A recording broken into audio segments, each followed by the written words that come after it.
नमस्कार, मैं शारदा पांडे आसान ज़िंदगी किसी एपिसोड में आपका स्वागत करती हूँ। शिवरात्रि महापर्व आने वाला है, तो आप सभी को मैं ढेरों सारी महाशिवरात्रि पर्व का शुभकामनाएं देती हूँ, मंगल कामनाएं देती हूँ, बधाई देती हूँ कि आप सभी भक्तजन का शिवरात्रि मंगलमय हो और निर्विघ्न आपकी पूजा संपन्न हो।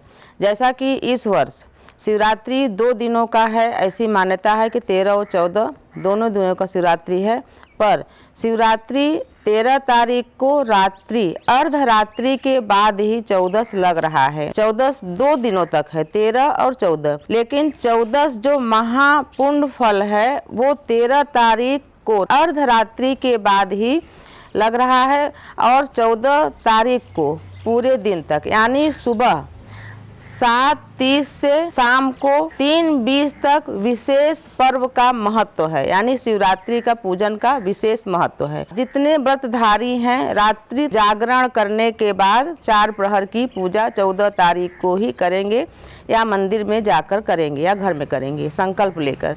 जो भी कुंवारी कन्याएं हैं, जो सुहागन माताएं हैं, जिनको भी निराजली व्रत करना है वो निराजली व्रत का संकल्प लेंगी, उसको पूर्ण करेंगी। बीच में कोई भी विघ्न बाधा आए आपको कोई परवाह नहीं करना है, उसको पूरा करना है। जो निराजली व्रत न कर सकें वो फलहारी व्रत का ही संकल्प लें, और संकल्प का मतलब ही होता है कि उसको पूरा करना है। आपको 13 तारीख को व्रत नहीं करना है, क्योंकि जब वो महापर्व का जो तिथि ही नहीं चालू रहेगी तो व्रत का कोई महत्व नहीं है। 13 तारीख को अर्धरात्रि के बाद ही 14 की मान्यता है, जो कि भगवान शिव के पूजन के लिए और भगवान शिव के विवाह की वर्षगांठ के उपलक्ष्य में मनाया जाता है। वो 13 तारीख को अर्धरात्रि के बाद से शुरू होके सुबह 7:30 से शाम को 3:20 तक विशेष महत्व रहेगा। तिथि लगने के बाद, यानी कि ऐसा मत सोचना कि 3:20 के बाद आप पारण कर लोगे, ऐसा नहीं है। आप पूरे दिन और पूरी रात्रि इस व्रत को निभाओगे 14 तारीख को, और 15 तारीख के सुबह ही आप शिवलिंग का स्थापना किए हो या शिवलिंग बना के आपके पास शिवलिंग है उनको स्थापना किए हो, तो जो शिवलिंग पहले से है उनका विसर्जन नहीं होता। जो आप मिट्टी का किसी भी चीज़ का शिवलिंग बनाओगे वो शिवलिंग सहित चढ़ा हुआ माला फूल सहित आप भगवान को विसर्जन कर दोगे। उसके बाद दान निकालोगे, उसके बाद ही पारण करोगे 15 तारीख को सुबह। ऐसा नहीं कि आप 3:20 आपको बताया गया है तो आप शाम को उसके बाद पारण करो। व्रत का महत्व है कि पूरा दिन और पूरी रात्रि व्रत किया जाता है।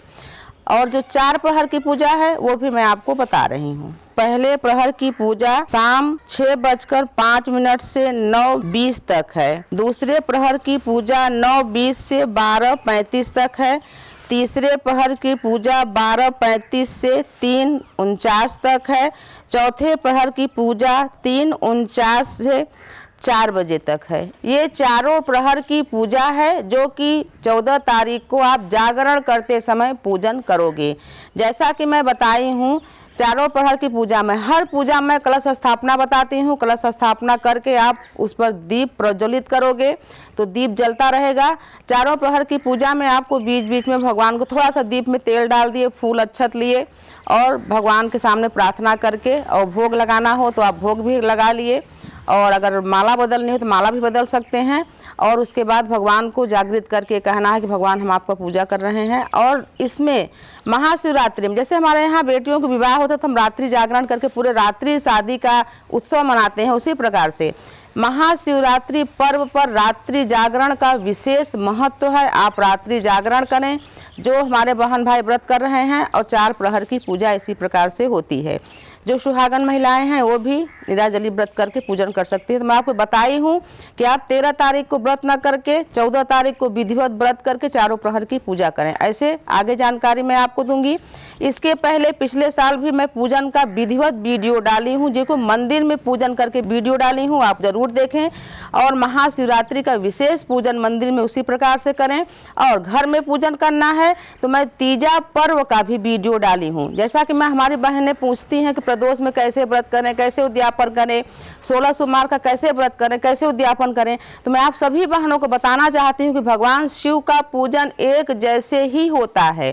कोई भी पर्व हो, प्रदोष, तीजा, महाशिवरात्रि, 16 सोमवार, इस सब पर्वों में एक जैसे ही पूजा होती है। बेल बेलपत्र, आंकड़े का पुष्प, इस सब का माला बना के भगवान को अर्पण करें और हमारे पिछले साल का वीडियो देख के पूजन करें जो कि मंदिर का है। और अगर घर में पूजा करना है आपको तो तीजा सर्च करें, आसान जिंदगी में तीजा सर्च करें। जो भी प्रसाद चूरमा का, गुझिया का, ये सब बनाई हूँ, यही भगवान को हर पूजन में चढ़ता है। आप सभी बहनों के लिए, सभी बेटियों के लिए आसान हो जाएगा ये वीडियो देख के पूजा करने के लिए। और आगे भी आपको मैं इसी तरह से जानकारी देती रहूँगी। आप हमारे साथ बने रहिए, देखते रहिए आसान जिंदगी। तब तक के लिए नमस्कार।